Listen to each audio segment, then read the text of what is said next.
Good morning. Good morning. We are extremely pleased that you are here. It is good to come together for the purpose of co-creating. Do you agree?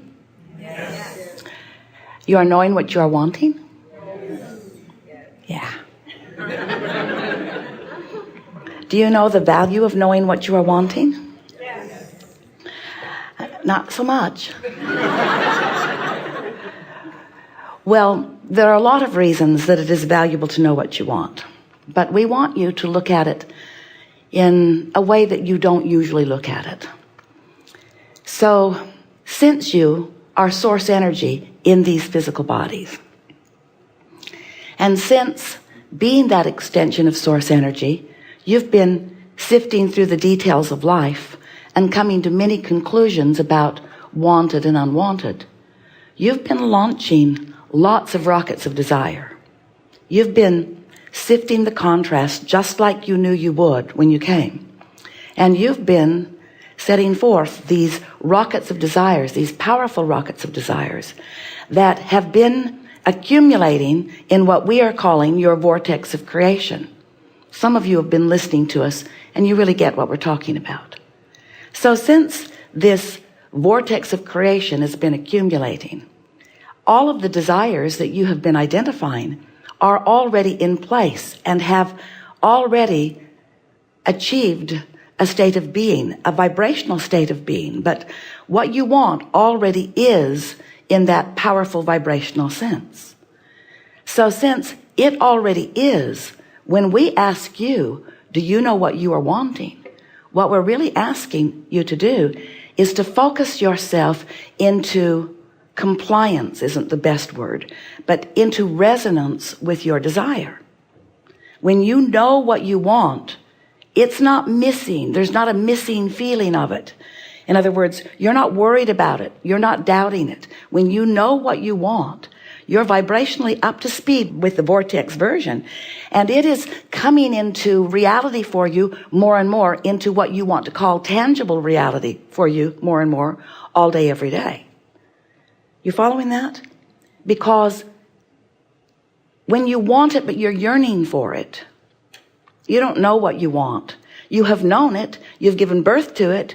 It exists in a vibrational version, but you're not knowing it until there's resonance between you and your desire. And that is right there the most important distinction. That's the most important distinction in being a deliberate creator. Once you get that, you've got everything. So have you been listening to us for a while? Yes. We can almost see you over there hiding behind all of that equipment. You all right? There is that.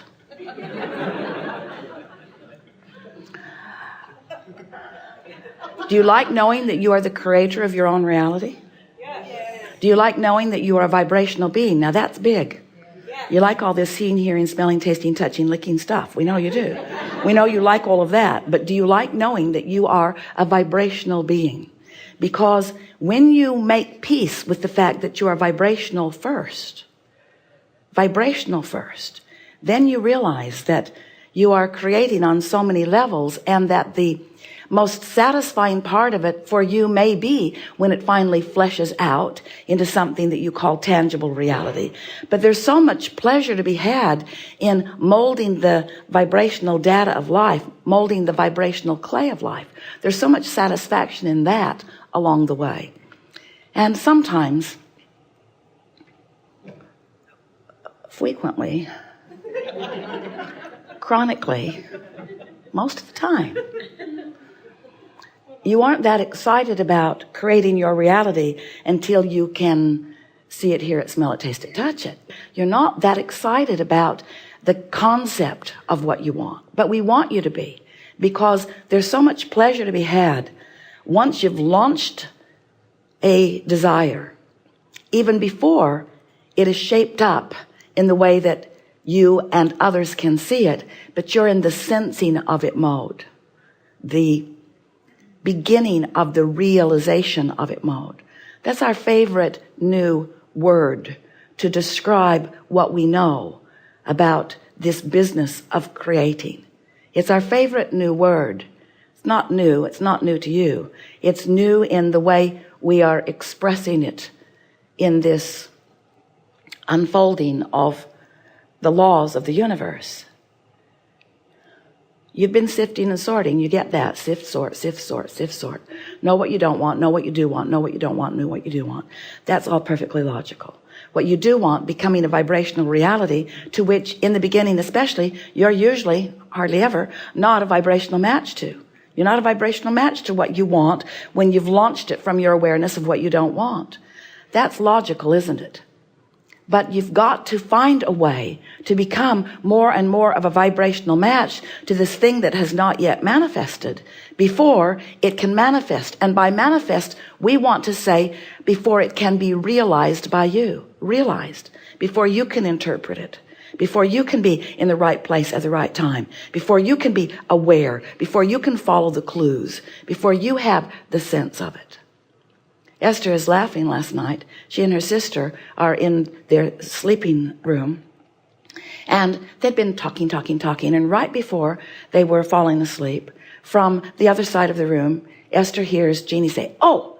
And Esther said, "What?" "Did you bring my hairbrush?" This is really cosmically important, so stay with us. And Esther began to laugh because Jeannie had been there a month ago at her house and had left a round hairbrush on a shelf in the dressing room closet where Esther gets ready and when Jeannie is there when they get ready together. And Esther had not even noticed that brush. It had been in there for a month and Esther had not seen it. It was on a shelf that Esther doesn't use for anything else. There are other things on the shelf and Esther had not even seen it. But yesterday morning as she was packing, she had her suitcase all packed. She had dropped it onto the floor. She was ready to drag it out to the car. And she turned around and looked at the shelf and saw a brush she did not recognize. And Esther thought, I should take that. I might need it.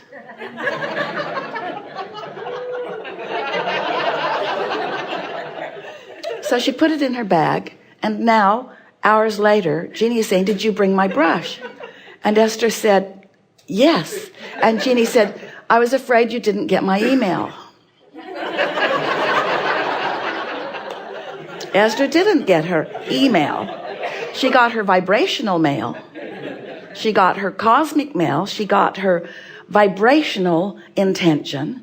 And in a state of non-resistance, you are all communicating with one another, with this universe, with one another, with this universe, much more vibrationally than you are in any other way. You think you are so good the way you chat it up. You're blogging. You're Facebooking. You think these social medias, they are so inferior to your vibrational medias, you see. And when you start realizing that you are vibrational transmitters and receivers, but that you've got to tend to your frequency. Now, Esther, she really could care less whether she ever tends to the hairbrush frequency or not. But she does like being in communication with her sister. She does like doing the thing at the right time without knowing the whole story. You see, that's the thing. Esther did not know the whole story. She did not get that email. She's still going to look back in the days of email that she has not read yet. There are hundreds of them. To have fun with that email that surely is in there somewhere. But Esther did not have to get the email before she got the message. And so what we are wanting to submit to you, and we think it's a really wonderful thing as you come into an awareness of this, is that Esther did not know the whole story. She didn't realize Jeannie had left the brush. She didn't realize that Jeannie wanted the brush. She didn't realize that Jeannie had contacted her about the brush. In other words, Esther was oblivious to any of that. Like you are often oblivious to the desires that you hold in any moment in time. They're not on your vibrational radar, so to speak. They're in your vortex. But if you are understanding that you don't have to hold fast in your mind everything that you've ever decided that you want, you don't have to consider all of that data and detail. Frankly, it would drive you a little nuts if you were trying to hold all the information in your mind.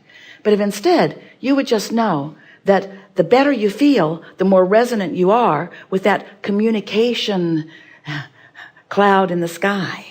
It's the V cloud, the vibrational cloud. There it is for you to tap into. Don't copyright that. If you get to it before Esther does, she'll be really, really mad at you. Soon she'll just be talking with us all alone. There is this vibrational reality that once you learn how to tune to it, not by trying to hold the details of it constant in your mind, but by reaching for the feeling that is the indicator of your resonance with it. Once you are in constant or chronic or even often resonance with this vibrational well-being, then even though you didn't get the email maybe, even though you didn't get the letter, even though you don't even know the person that you're about to rendezvous with, even though you don't have those facts or those details, you'll be right person, right place, right time, often. Because there is a vibrational version of how you are moving toward what's in your vortex.